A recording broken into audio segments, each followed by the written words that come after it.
This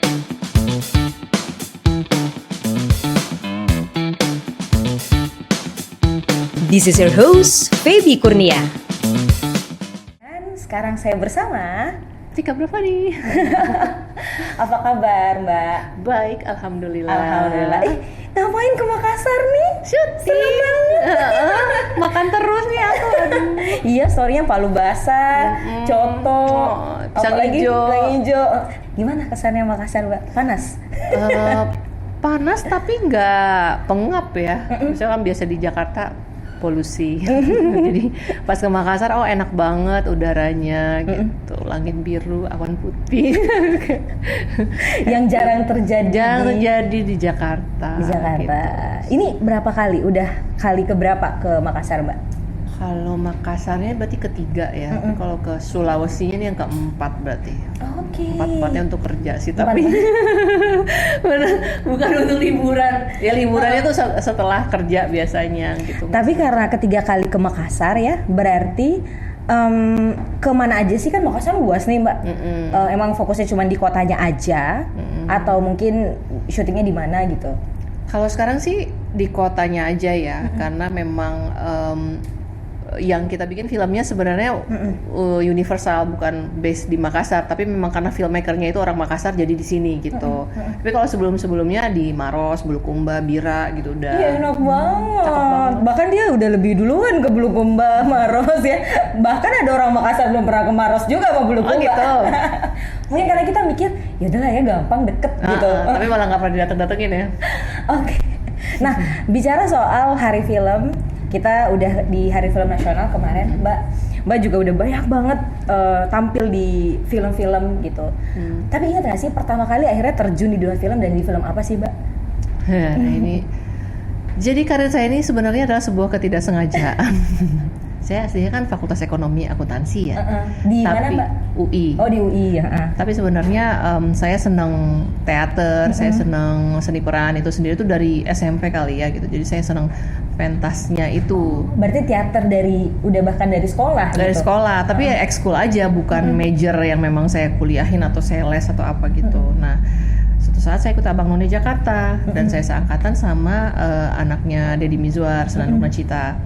Nah, saya nggak ada kepikiran minta casting juga sih, cuman tiba-tiba aja pas setelah Abang None, Cita bilang, bokap gue lagi papa saya lagi mau bikin film tuh, bantuin Gi gitu. Dia nyari casting jadi Pipit. Waktu itu film pertama aku Alangkah Lucunya Negeri Ini. 2010 ya Mbak ya? 2010. Nah itu aku sih sebenarnya nggak ada kepikiran, terjun di film? Jadi artis dong gue nanti. Nggak apa-apa, datang aja dulu. Sumpah nih bapak gue nyari ini, soalnya gantiin cast. Jadi tadi udah ada castnya, terus diganti total, dirombak total. Jadi aku, Asrul Dahlan sama Reza Rahadian bertiga itu. Ah ya udahlah casting. Sebenarnya castingnya juga ngasal banget sih, kayak aku juga kayak starstruck gitu ngeliat Deddy Mizwar waktu itu. Cuman pada akhirnya lolos nih, reading nih seminggu, syuting itu dar banget sih gitu, dengan jajaran cast peraih Piala Citra semua. Yang senior semua. Terus tiba-tiba aku baru pertama kali, terus kayak agak-agak merasa terintimidasi, cuman karena mereka semua senior yang baik dan sangat welcome gitu, jadi aku kebantu banget sih sama mereka. Nah itulah perjalanan pertama kalinya aku terjun di film. Setelah itu ya nggak sengaja aja sih masuk ke beberapa nominasi, tiba-tiba ya udah dilihat dong gitu. Lah bergulir lah itu, tawaran demi tawaran, yang akhirnya nggak jadi aku daftar OJK tadi kan. Mau kerja pegawai. Sempat melamar di Otoritas Jasa Keuangan, tapi tidak. Karena Fakultas Ekonomi kan, benar. Jadi emang kalau nggak di banker di otoritasnya, di OJK atau akuntan publik gitu kan, PwC, EY gitu-gitu tuh teman-teman saya semua pada Big Four itu tuh semua pada daftar kan di situ, pada nyari kerja di situ. Jadi suatu saat saya pernah ikut tes OJK waktu itu, cuma ditanya sama temanku, ngapain ngambil lapangan kerja orang lain? Udah jadi artis. Iya juga ya, saya juga bingung saya ini apa. Itulah awal pertamanya aku terjun. Oke, berarti 2010 alangkah lucunya negeri ini debut setelah itu ya berarti ya. Nah, itu berarti setelah itu Mbak Tika itu ada ikut course itu nggak sih? Atau biarkan dia otodidak sendiri semuanya? Ih, gokil.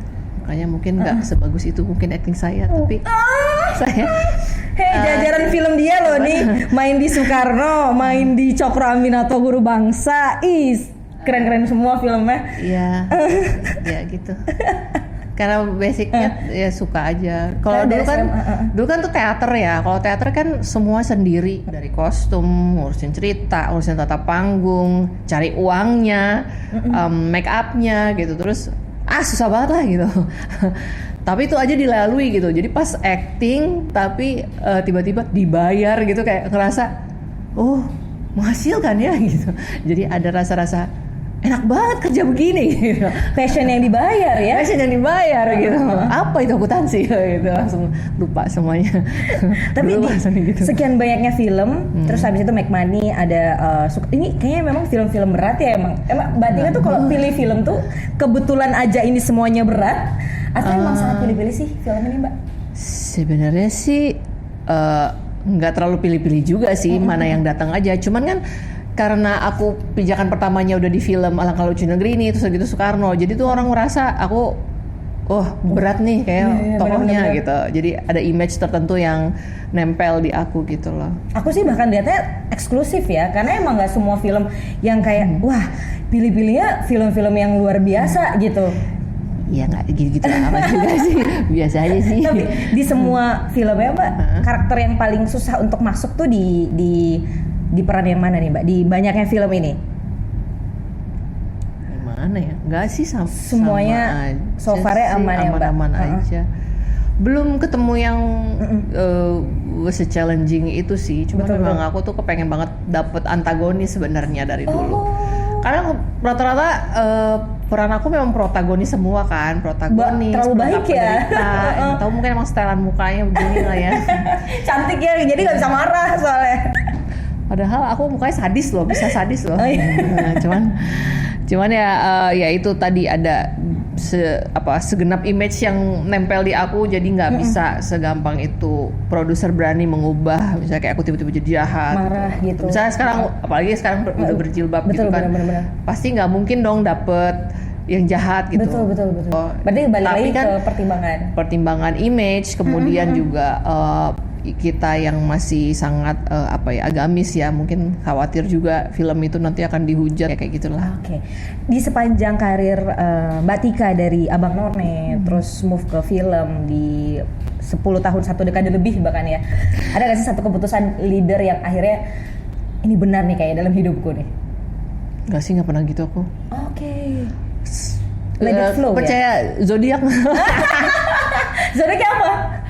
Nggak, sebenarnya aku Aquarius, jadi kayak going with the flow aja gitu. Aqua. Jadi dibawa kemana? Dibawa kemana aja, ayo. Selama itu memang tidak mengganggu norma yang berlaku atau bisa merugikan orang gitu.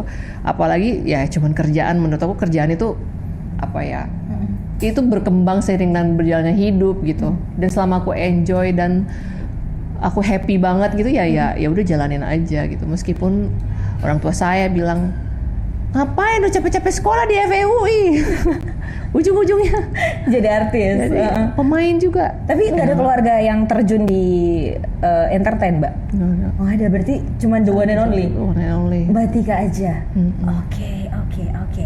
Nah, saya sebenarnya adalah tim Sore original ya. Parah banget. Iya, saya adalah tim Sore yang tidak akan pernah lepas dari Mbak Tika Bravani, karena saya menikmati Sore versi Mbak Tika yang sangat lucu, terus iya, jadi sangat gimana ya? Mungkin senatural itu akhirnya kita suka banget sama Sore versi seriesnya gitu. Oke. Ditawarin Sore, nggak apa-apa kita bahas Sore nih. Nggak apa-apa. Ditawarin seri Sore tuh langsung diain atau gimana nih, Mbak? Sama Yandi Laura. Sama Yandi. Yandi. Jadi sebenarnya juga, nah ini waktu karena saya going with the flow aja. Ini cerita yang agak mundur dikit ya. Nggak Jadi apa-apa. sebenarnya waktu aku ditawarin Kita itu, semua ngefans sore nih, soalnya di sini itu juga yang di dalam ruangan tuh fans sore tuh, sore original tuh. parah banget, nggak boleh gitu, semua sama. Jadi sebenarnya dulu waktu ditawarin, aku tuh bener-bener gak tahu Yandi Lawrence siapa. Terus juga aku ditawarin tuh cuman bentuk premis satu lembar sinopsis gitu yang, jadi mundur, Maju lagi. sci-fi, gimana sih gitu. Tapi kayak, karena aku nggak mau lebaran, jadi waktu itu mamaku ini bulan puasa Mbak? itu di bulan puasa. Menuju lebaran, kayak seminggu sebelum lebaran. Jadi kena lebaran, abis itu seminggu kemudian masih syuting lah gitu. Jadi aku itu mamaku itu mamaku meninggal di hari lebaran. Setahun sebelum aku syuting sore. 2 tahun sebelum aku syuting sore. Jadi pas aku ditawarin itu, oh iya aja deh, karena aku nggak mau menghadapi lebaran waktu itu. Karena takut tiap aku denger tiap masuk bulan puasa tuh jadi keinget mama kan, nggak ingat mama, kayak apalagi denger suara takbiran. Itu tuh tahun kan meninggal 2014, terus 2015-nya itu aku menghadapi lebaran dengan Lebaran pertama. gak enak banget. Lebaran pertama tanpa mama tuh apa ya, kayak patah hati banget gitu. Terus belum lagi pas semua saudara kumpul pada bilang aduh ingat mama Tika ya dulu gini, kayak capek banget nih gitu. Akhirnya aku mengurung diri di kamar kayak gitu-gitu, kayak kapan sih ini selesainya gitu-gitu. Capek banget ngadepin lebaran lah pada saat itu. Nah makanya pas tahun berikutnya, waktu itu Sylvia Wijaya produsernya itu pernah kerja sama aku di film Soekarno. Sementara Dion pernah kerja sama Sylvie itu di Mary Riana ya, ada film Mary Riana judulnya. Nah itu jadi asal kenal aja, misalnya atas asas pertemanan. Mau bantuin nggak? Ini Yandi mau bikin gini. Yandi siapa? Ketemuan aja dulu, ketemuan. Waktu itu dia nggak banyak ngomong, nggak apa. Terus kayak, sampai tanggal berapa? Sampai lewat lebaran. Oh yaudah deh, boleh. Mau deh, gue mau. Beneran Tik. Tapi kita tuh waktu itu kita tuh sebenarnya budgetnya nggak usah bikin budget, nggak. Yang penting gue pergi dari rumah. Yang penting nggak lebaran aja di rumah. Yang penting nggak lebaran di rumah. Udah motivasinya itu doang. Ya Allah, itu doang. Berarti. Mohon maaf lahir batin. Bukan karena ceritanya bagus, enggak. Kan biar nggak lebaran aja. Ada udang di balik batu. Udang di balik bakwan. Cuman karena itu doang. Sorry banget kok Yandi gitu. Bukan karena ini sinema. Enggak gitu. Tapi memang pas proses readingnya menarik juga nih gitu. Itu memang kita readingnya cukup serius ya sama almarhum Yayu Unru waktu itu reading. Terus proses developmentnya sih menyenangkan ya gitu. Dan memang itu kan sebenarnya tugas kampusnya Yandi apa ya kalau nggak salah deh. Tugas kampus akhirnya dibeli brand juga. Iya. Jadi pas hasil diedit itu orang ngeliat bagus juga ya, kenapa nggak dikirim aja nih kayak iklan kesehatan nih gitu. Gue kenal nih Tropical gitu-gitulah. Akhirnya ada yang nyalurin ke sana terus dibeli gitu. Nah, sementara kita bikinnya tuh kayak, dibeli.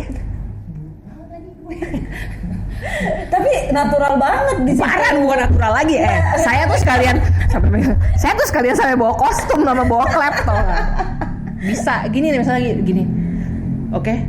Salah satu tag satu ini. Stop. Ayo, action. Oke. Joe.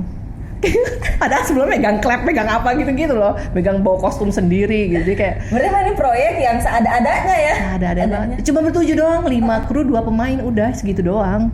Jadi memang untuk itu tuh bukan untuk spek dibandingin dengan filmnya yang megah itu. Tiba-tiba ada yang ngebanding-bandingin gitu. Aku sih tim filmnya iya bagus, emang seharusnya tim filmnya mahal banget itu filmnya gitu dengan kru yang proper. Kalau tiba-tiba lo tim series kayak aduh. Itu cuman buat tugas kuliahnya Yandi. Sangat tidak proper gitu. Jangan. Syutingnya di mana sih Mbak waktu yang seriesnya? Di luar negeri juga kan iya, tadi di ya? Itali, di Ponza, di San Benedetto, Petritoli. Pantesan mau keluar dari rumah ya? Iya.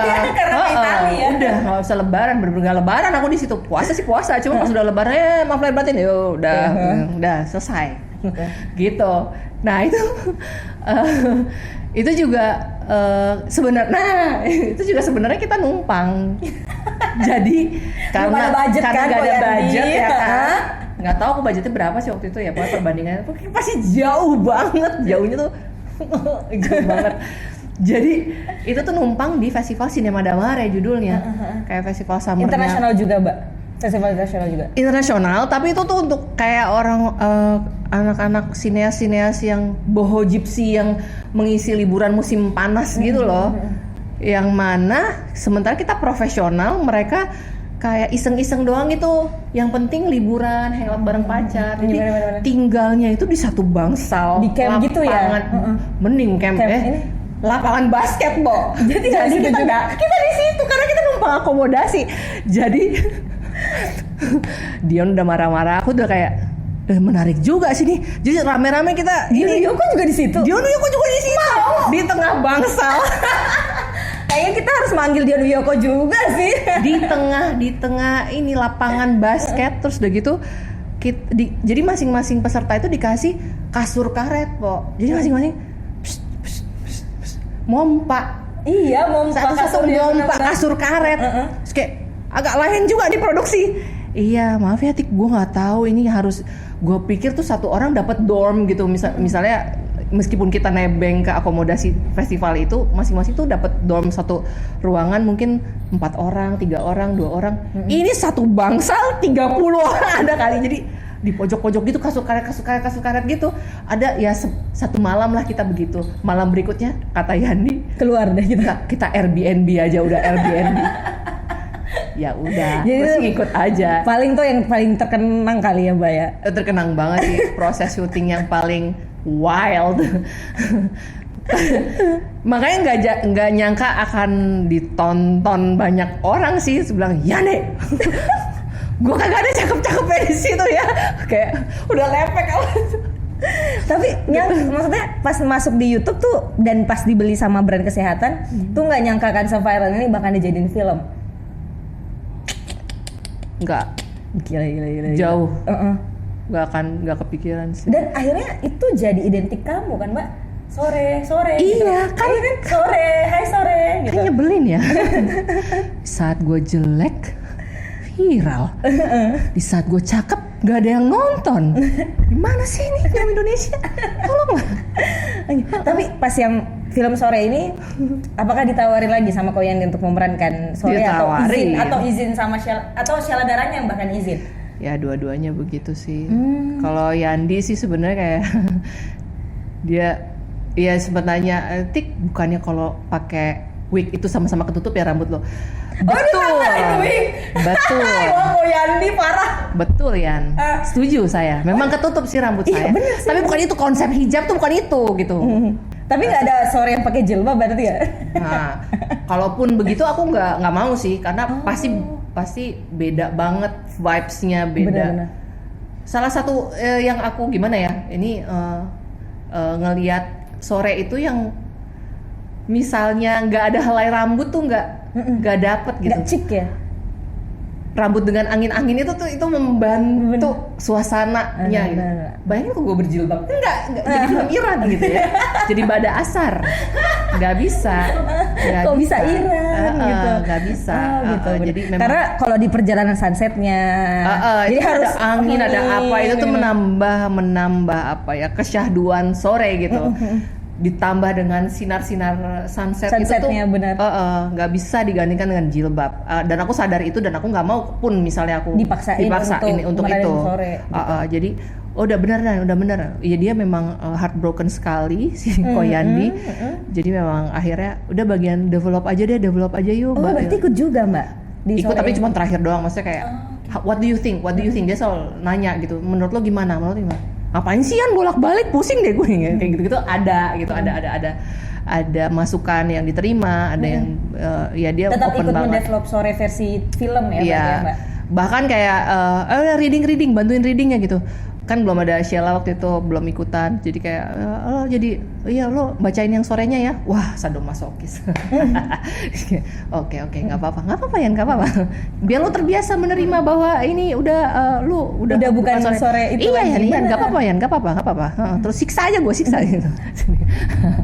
Tapi setelah ngelihat filmnya ngerasa ada yang beda nggak dari seriesnya? Karena kan banyak yang compare ya, banyak yang compare. Banyak. Apalagi kita yang udah nonton seriesnya duluan gitu. Ya pasti banyak sih. Ngapain sih bangun terus gitu kan? Yang sore series tuh nggak pernah bangun.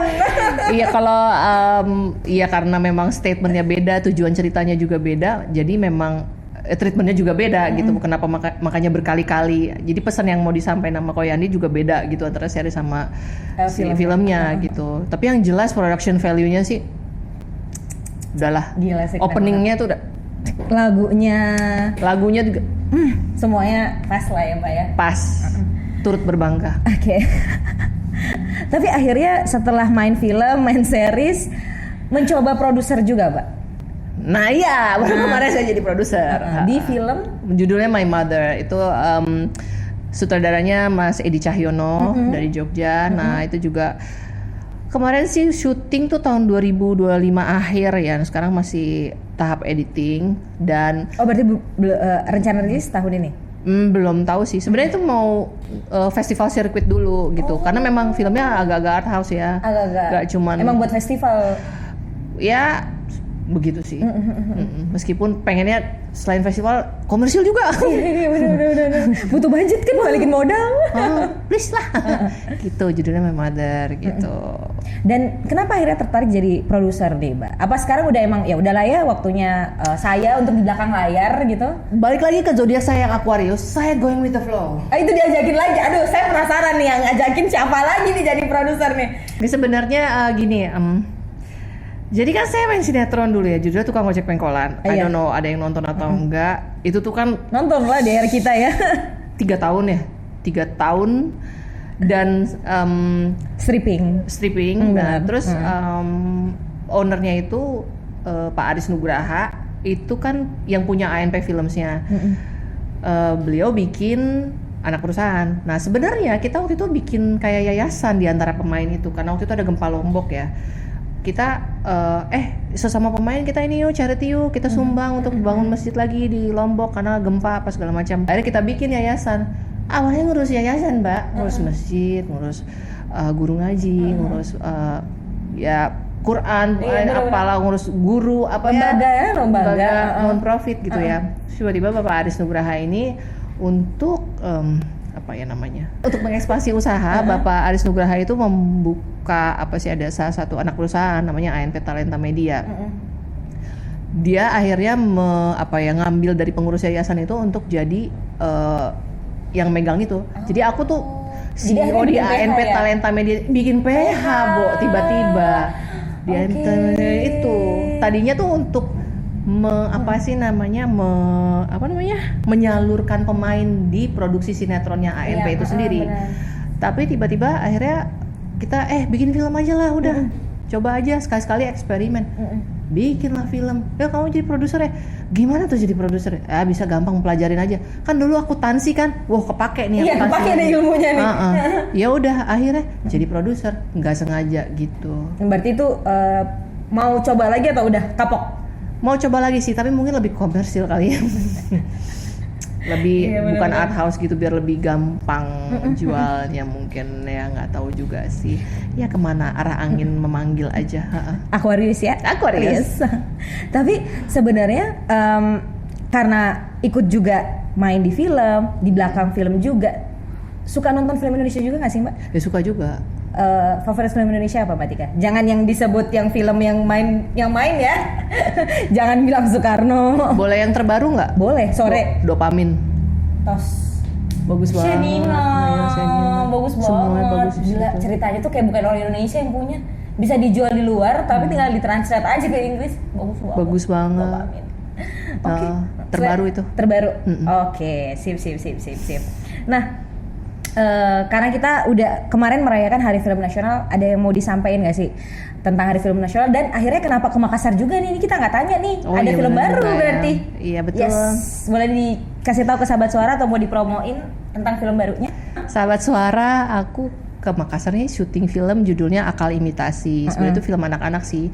Cuman isunya itu aku suka karena itu tuh seperti membahas hal yang relevan sekarang antara guru dan murid. Sekarang kan lagi banyak AI, ChatGPT, maksudnya penggunaan teknologi yang pada akhirnya membuat gusar para guru nih. Ibaratnya, am I being replaced gitu kalau sebagai guru ya? Apakah misalnya kayak kita nanya apapun sekarang di ChatGPT atau di AI atau apa segala macam itu kan ada jawabannya. Lalu fungsi guru apa? Nah itu tuh yang dibahas di film ini, gitu dari point of view anak-anak. So lagi syuting itu judulnya Akal Imitasi. Aku nggak tahu tayangnya kapan. Tapi dia di Makassar, Mbak, filmnya. Maksudnya semua syutingnya di Makassar. Semua syutingnya di Makassar karena krunya itu 90% Makassar. Jadi yang dari Jakarta tuh cuman aku, Abang Rifnu Wikana, terus sama beberapa krunya aja gitu, ada yang dari Jakarta sih. Wow, jadi lokal pride banget. Dan Makassar tuh sekarang lagi berkembang sih filmmakernya, film-filmnya menarik banget. Benar. Jadi alasan juga aku kenapa ngambil, aku sangat percaya dengan para filmmaker Makassar. Yes, keren banget. Pesannya apa untuk di Hari Film Nasional ini? Di Hari Film Nasional ini semoga industrinya semakin berkembang ke arah yang positif, lingkungan kerja, atmosfernya dan semuanya itu lebih ke arah profesional dan saling menjaga, saling mendukung. Terus mungkin bersama-sama kita bisa makin kuat kali ya untuk memproduksi film Indonesia yang berkualitas baik, yang bisa ditonton dan layak dipersembahkan kepada penonton kita di Indonesia gitu. Oke, intinya kita membawa manfaat ya buat para penonton ya. Ada pesan yang bisa diambil dari film itu. Ada pesannya, menghibur juga. Betul. Gitu. Oke, kita mau jawab cepat sama Mbak Tika. Betul. Nah, sebutin satu film yang menurut Mbak Tika harus ditonton seenggaknya sama Sahabat Suara. Rekomendasi film. Ya Dopamin itu tadi aja deh. Oke, Dopamin. Genre film yang belum Mbak Tika cobain dan pengen banget diperankan. Thriller. Wow. Action thriller. Itu pengen dan penasaran ya. Lebih pilih lawan main yang sering lupa dialog atau sering datang telat? Lupa dialog. Waktu itu penting. Waktu itu penting banget. Kalau udah sering datang telat tuh ngeselin banget. Tapi kalau lupa dialog itu masih bisa diakalin. Masih bisa pakai matador, masih bisa diediting, masih bisa macam-macam. Masih bisa. Yang penting dia kita on. Yang penting dia ada di situ, mukanya masuk, lah selesai sudah. Apa jadi Medan? Keluar Minangnya ya. Dapat peran yang harus full scripted atau peran yang bebas improvisasi? Pilih yang mana? Tengah-tengah nggak bisa ya? Yang mana tuh? Yang dua-duanya berarti? Iya, tengah-tengah. Jadi full script itu tapi bisa fleksibel juga gitu sih. Sebenarnya lebih pilih dua-duanya berarti ya? Tengah-tengah sih nggak boleh ya. Terus. Kira-kira yang bukan jadi Joe selain Yuryoko siapa sih menurut Mbak Tika? Senior Yuryoko. Yang meranin Joe di Sore selain yang cocok gitu. Iya. Dia kan udah main 2 tuh series sama film. Kira-kira siapa ya? Boy William lah. Ya mirip banget lagi sama. Berarti Dion Yoko. Dion Yoko. Atau siapa ya? Atau suami sendiri, Mbak? Ya boleh deh suami sendiri deh. Oke, thank you Mbak. Terima kasih Suara.